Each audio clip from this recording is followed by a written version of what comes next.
Are you lazy, depressed, or scared? Now, me personally, I have a little bit of a creative drive, and I like, I've always been the type of kid when I was younger to always try different stuff.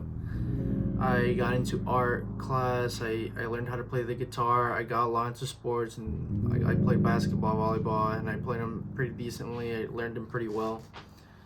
And I always felt this need of doing something and to learn something, and I've always been involved in anything.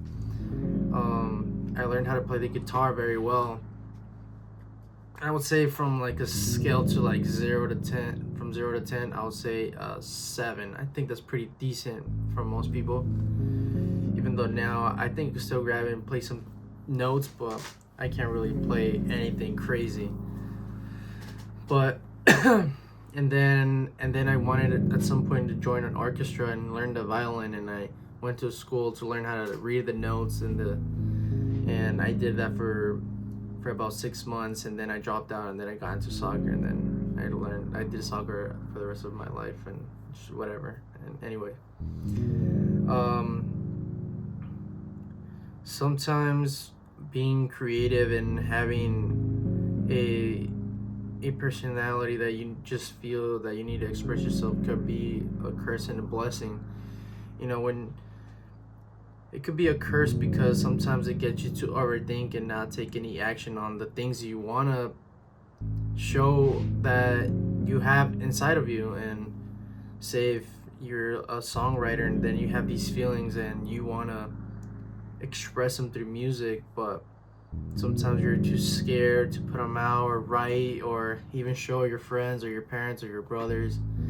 It's I still struggle with that too. I've always been into stuff like this, and I've never personally told my dad, "Oh, look what I did," or or any other friend, like, "Hey, check this out. Like, this is what I did. What do you think about it?"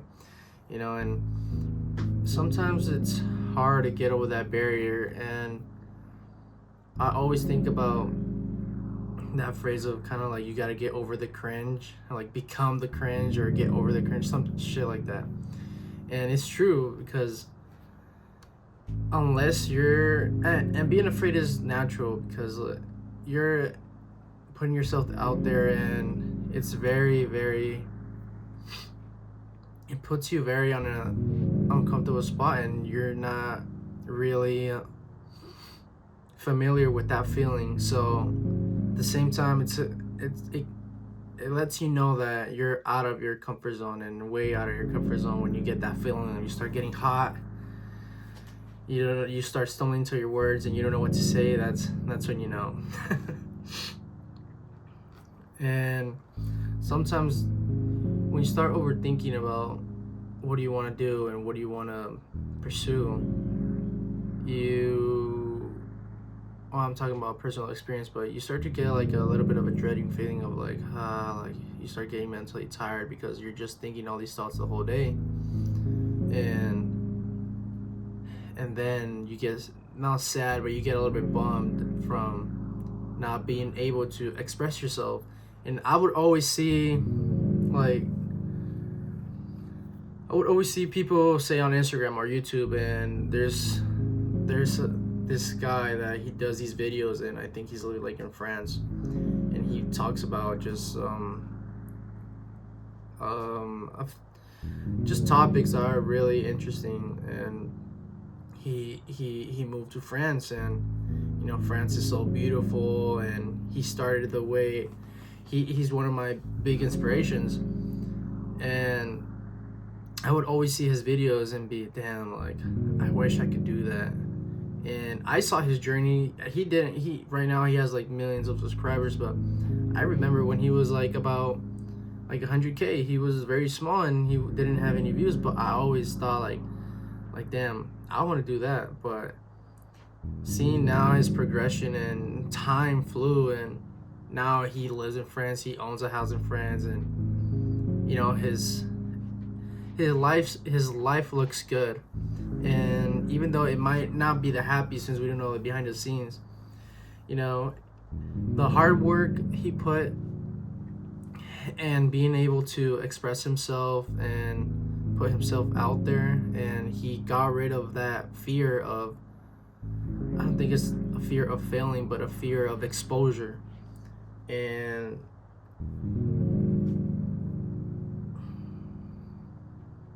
the fear of exposure, it's really something that gives me like it crawls my skin a little bit.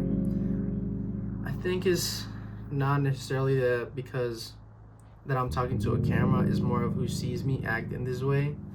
But I try to change my mind, as in I'm not speaking to a camera, I'm speaking to an audience. I'm more speaking to myself. I'm speaking to my kids or my grandkids or my great grandkids. I want them to see me and the things that I think, so maybe they could even relate to the things that I feel, and to kind of give them a sense of it's kind of normal that these thoughts and feelings and emotions are not unique. Everybody goes through them in different ways, and we just gotta be more brave and have more trust in yourself, have more confidence and take that big step in whatever you want to do, because you could actually really, really, really learn anything you want if you put the time into it. And they say that, and you always think, oh, it's just like that typical saying and super cliche, but you could actually do it. That's why there's rich people that are really dumb, celebrities that are so dumb, they're rich, and then you come find out they're not actually that dumb. If they're rich, they have what they have because they still did it themselves. And you could do anything, really. You could do anything, and I'm starting to learn that now. And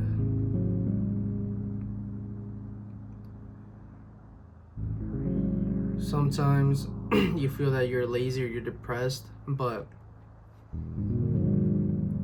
it's neither. It's just the lack of action and the lack of executing what your mind has going on. And a lot of the things that help is journaling. Write down your thoughts, write down your stuff. It's not just a way to see the things that you think about in paper.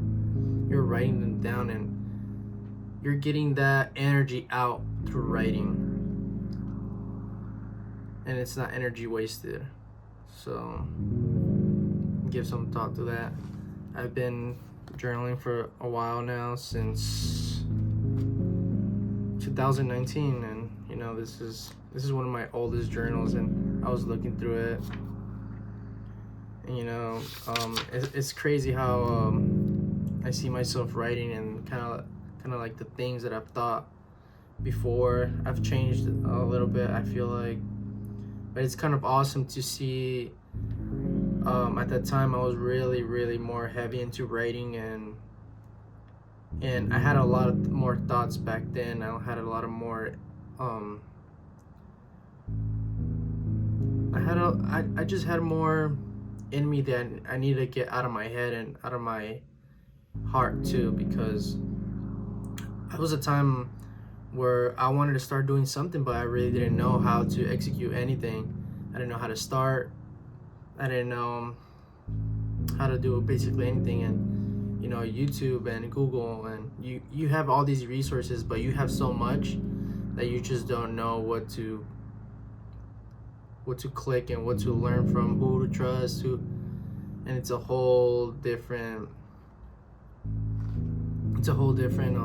problem. But sometimes just take a step back from all the things that we see online and from what we're trying to learn, and just focus more on you. See yourself kind of in a second person, and see what would I tell that person for them to move forward or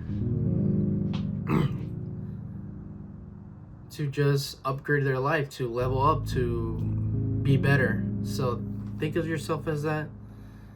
If this is a good example, if you have a sick dog and he needs to be taking his medicine, but you know that the dog is, you know how they are, it's hard to give dogs medicine, and they don't know that they need to take medicine, but you know that you need to give your dog medicine because he needs to get better. And so you kind of have to look at yourself that way, that you know what you need to do to be better and to do the things that you want, so you could have that goal and achieve things. And so you gotta push yourself a little bit more, as if you are the dog. Maybe that's a bad example, but I hope you understand me. And yeah, thank you for watching.